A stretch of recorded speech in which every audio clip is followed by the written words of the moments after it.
রাসূলুল্লাহ সাল্লাল্লাহু আলাইহি সাল্লাম বলছেন, এক সাহাবী একদিন নবীজিকে জিজ্ঞেস করছে, হুযাইফা,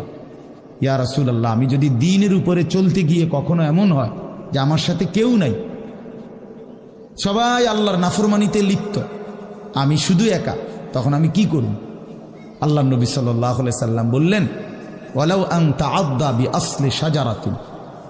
প্রয়োজনে তুমি একটা গাছের গোড়ালি শিকড় কামড়াইয়া ধইরা পড়ে থাকবে একা, তারপরও দ্বীন ছাইরো না, আল্লাহকে ছাইরো না, ইবাদতকে ছেড়ে দিও না। সবাই বদলে যাক, সবাই নষ্ট হয়ে যাক, সবাই চরিত্রহীন হয়ে যাক, তারপরও কমপক্ষে নিজের হেফাজত করো। রাসূলুল্লাহ সাল্লাল্লাহু আলাইহি ওয়াসাল্লাম বলছেন, মানুষের মধ্যে অন্যায়, নাফরমানি, মানুষের মনের চাহিদা, খেয়াল খুশি, খামখেয়ালি,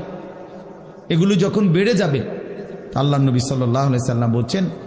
ফাআলাইকা বিখাসাতি নাফসি, শুধু তখন নিজেরে আঁকড়ায় দেবে, ও দাইল আওয়াম, যাও না পারলে মানুষের ছেড়ে দাও যে আমি আর পারলাম না, কিন্তু কমপক্ষে নিজেরে নষ্ট করো না, নিজেরে বরবাদ করো, নিজের নামাজটুকু পড়ো, নিজের চরিত্রটা ভালো রাখো। এটা কি জীবন যে আমি বানের পানির মতো, স্রোতের মতো ভাইসা গেলাম,